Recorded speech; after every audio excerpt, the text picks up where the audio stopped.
Assalomu alaykum. Anglayotganlar Türme Xatirlari Mahbus Ruhlar.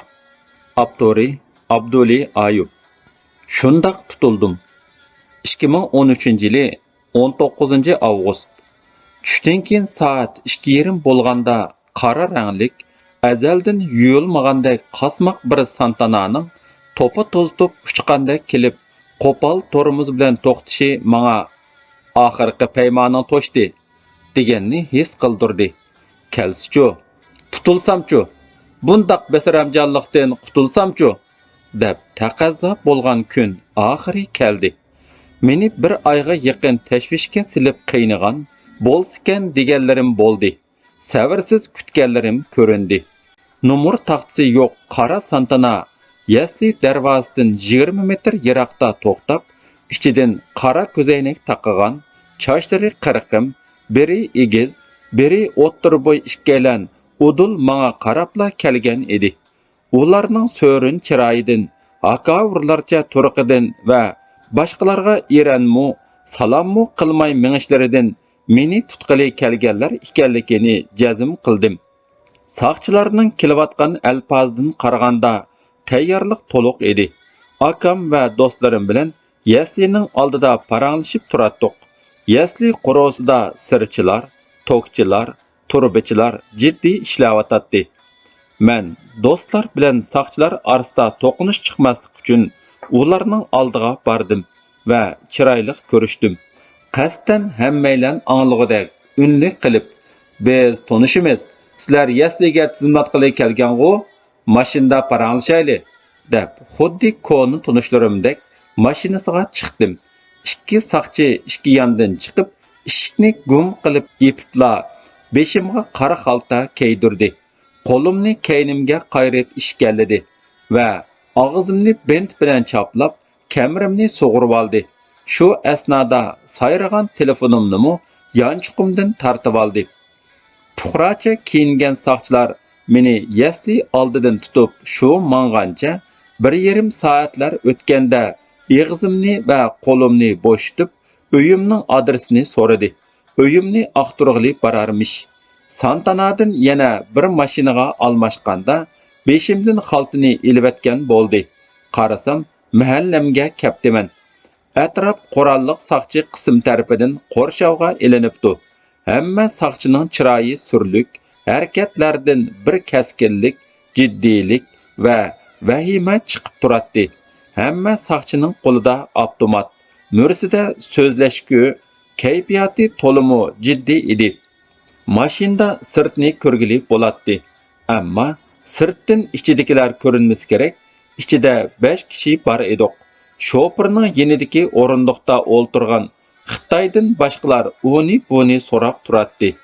U hili Uyg'urcha, hili Xitoycha buyruq so'qatdi. Uning chiroyi nursiz bo'lib, so'g'uq ko'zlari xasidek yuziga bekitilgan bir jup marmardek ifodasiz edi. Boshqalarning to'xtamay yo'l yo'riq so'rashlaridan "Ankajan, an bo'lim boshlig'i" deganidan qaraganda birər bölümning boshlig'idek qiladi. Ishkimning oldidan meni mashindanmi tushirmay, naga mang'annimi demay yurib ketdi. Ayolim va qizlarim bilan oxirgi qitim bo'lsimi ko'rishtirmadi. Yo'lda adresimni so'raganda ayolim va bolalarim bilan xo'shlashishimga qo'shilgan edi. Hiliqi Ankajan ruxsat bermagachga, eshik oldida uyga kirib chiqib turayotgan qurolliqlarga qarab, unsiz yig'lab turgan ayolimga xo'sh deyalmadim. Quchqidagi kichik qizimni, sal nerida hech nimadan bexabar qum o'ynayotgan cho'ng qizimni bir quchoqlab ololmadim. Beshimdagi qora xalta ikkinchi qitim ilinganda qarasam, meni bir ishxonaga ilib kiribdi. Ikki yinimda ikki saqchi bor bo'lib, oldimda bir shiraning o'ng yinida saman tiqqan tog'ardek samirib ketgan bir o'ttir yosh Uyg'ur, o'ttirda chiroyi o'likdek qonsiz an degan Xitoy, uning yinida bug'doy o'ng bir yoshgina Uyg'ur bola qalam qog'ozni tutib o'ltiradi. Ishxona ichida bir to'mir rishatkali qafas bor ekan. Meni shillamdan besib ichiga ilib kirdi. Bir to'mir o'rindiqqa o'ltirg'izib, ikki beg'ishimdan o'rindiqning tayanchuqiga bog'ladi. Ikki o'shiqimdan o'rindiqning to'mir putlariga tangdi. Bo'ynimnimi yerim chambar shaklli qismoqda qisib, medir-sidir qilolmas qilib qo'ydi. Meni bu qop-qora o'rindiqda tok o'tkazib qiynamdi nima? O'rindiqning to'mirdan bo'lishi mushu sababdanmi? Degan xiyol kallamga ketishi bilan tenimga titrak o'lashdi. O'zimni qanotlari bo'g'ishlangan qushdan, qurbonlikqa hozirlangan qo'ydinmi ojiz his qildim. Men bog'langan o'rindiqni yo'lvas deganda bir vahshiylikning imo qilinganligi aniq edi. Qafasning ichiga solab bo'lib, yana mundaq bir o'rindiqqa o'ltirilishning sababi nimadi? Bundaq o'shqimdan tortib bo'ynimgacha to'mir chambaraklar bilan tengib qo'ysa, mening narimga urdig'andi. Qandaq urdig'andi? Nima bilan urdig'andi? Qaraganda putlarimni chiqib, qo'llarimni sundirmas kerak. Oldimdagi bayqushlarga kulimsirab qo'ydim. Ifodasiz qarab turgan surlik chiroylardan to'liq qurollangan ikki askar va tok kaltikidan to'xtamay chas-chas ovoz chiqarib, so'roqxonaga kirib chiqib turayotgan ikki soqchining alpozidan bu qitimqi tutilishimning haqiqatan ilgirki pat-pat savol so'roq qilinishlarga tubdan o'xshamaydiganligi chiqib turadi. Mana qismoqqa tushdim deb o'yladim ichimda. Soddaliqimga kulgum keldi. Mana tutildim. Qashqarmi tavrab ketmedi. Kun tutulib havoni zulmat qoplab ketgan ishmi yo'q. 4 kun burun tutilishimning shapsi to'rga chiqqanda munbarga hukumatni oqlab, qonunning adolatini pesh qilib, o'zimcha xalqning qo'zg'alib ketishidan saqlanish uchun xatarlikmishman deb yozgan edim. Mana endi xatarlikmishman emas, xatar ichida edim. Yon buloqda takrorlangan qismat.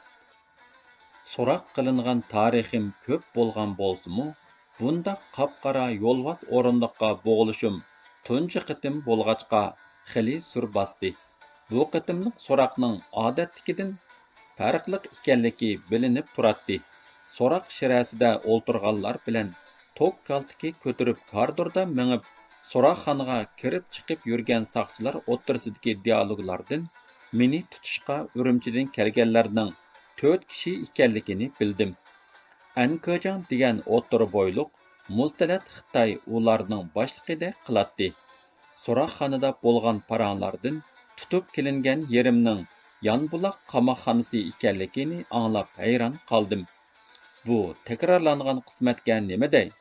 Men 1998-yili tunji xizmatga chiqib, tarjimon bo'lib ishlagan kentga silingan qamoqxonada tutqun ekanman. Yonbuloq Qashqar shahar atrofidagi kentlarning biri edi.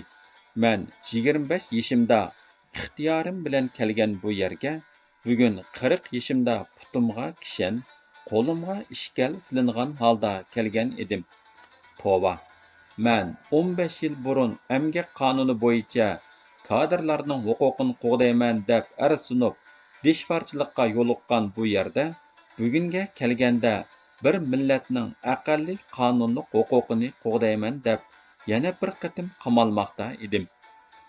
1998-yil yanvarda men Beyjingdagi oliy maktabni bitkizib, Yonbuloqqa kent sekretari bo'lib tushgan bir Xitoyga tarjimon bo'lgan edim. Tarjimadan bakrak qiladiganlarim oylab aram olmay dehqonlarning uylarini tinitish, bo'lgunchilarni tizimlab yuqoriga yo'llash, dehqonlarning uyini kechilab aqtirib, bo'lgunchi ideyalarni tarqatadigan kitoblarni izlash bo'lgan edi. U chaqda men qilayotganlarimizning qonunga xilofligi haqida qaqshaydigan, bundaq davom qilsak Uyg'urni hukumatga texmi qarshi qilib qo'ydiganligimizdan vayim yeydigan, bizning aramsiz ishlashimizning emgak qonuniga uyg'un emasligi haqida xizmatdoshlarimni oqartadigan, qo'lidan inglizcha kitob tushmaydigan bir yosh ziyoli edim. Men 1998-yil 1-may emgakchilar bayramida bo'lgunchilikning oldini ilayotgan xizmatdoshlarimga qo'l qo'ydirib, Davlat bog' yeziliq partikomga bir iltimos sungan edim. Iltimosda Xitoy emgak qonuni bo'yicha bizning haftada 5 kun, kuniga 8 soat ishlash majburiyatimiz borligi, kadrlarni kecha-kunduz demay, shanba, yakshanba dam olish kunlarini tartib olib, xizmatga silishning qonunga xilof ekanligini yozgan edim. Kentlarga tushib ishlayotgan 17 kadrning imzosi bilan sunilgan bu iltimos yezida mislsiz bir jiddiylikka sabab bo'lgan edi. Yezining partikom sekretari Dey Shijun cho'ng yig'in ichib, bu iltimos emas, yezliq partikomga qarshi isyon qilganlik, yezliq partikomga qarshi turish Jungo Kompartiyasiga qarshi turganga barobar. Bu partiya hukumatga qarshi tashkillik aksil inqilobiy harakat degandek so'zlar bilan menga qalpoq kiydirgan edi.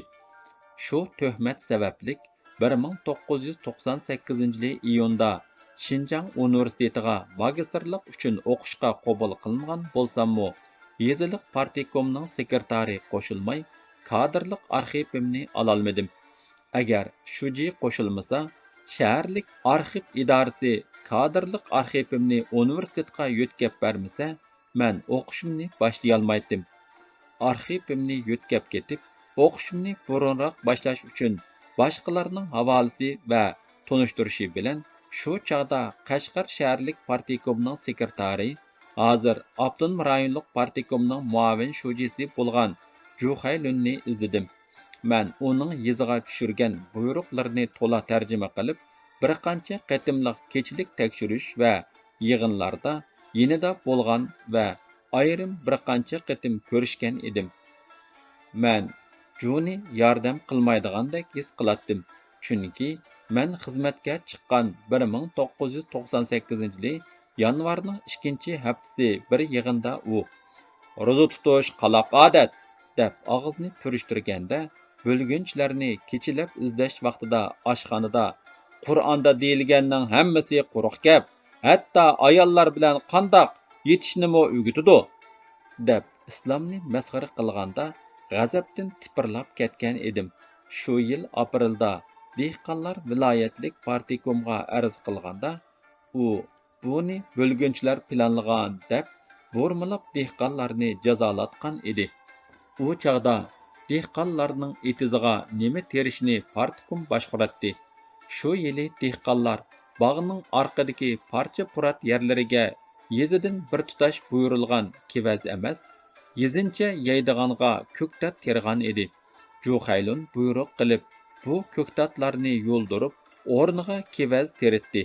Buningdan g'azablangan dehqonlar masjidda arz qilishni planlagan va viloyatlik partikomga borgan edi. Ju Haylun bu ishni milliy bo'lgunchilar diniy ibodat so'rinlarini baza qilib tashkillagan bo'lgunchilik faoliyati aksiyatchi harakat deb bekitgan bo'lib, boshlamchilar tutilgan, agashganlarga jarimani qo'yilgan edi. Tomuz kunlarining birida Ju Haylunga tarjimonlik qiladigan og'inim meni uning ishxonasiga akirib qo'yib, chiqib ketdi. Ju oldidagi shiraga engishib, menga parvomu qilmay, beshini ko'tarmay o'ltiratdi. Juga magistrlikqa o'qishga qabul qilinganligim, yeziliq partikomga emgak qonuniga bo'ysunish to'g'riliq bir iltimos yozganligim sababidan yeziliq partikom sekretarining menga tuhmat qilganligi va arxivimni yutkishimga to'sqinlik qilayotganligini aytdim. Gapim tugar-tugmay, Juning og'zi ichilib ketdi. Uningcha, men iltimos yezib, davlatning muqimlik siyosatiga qarshi chiqqanmishman.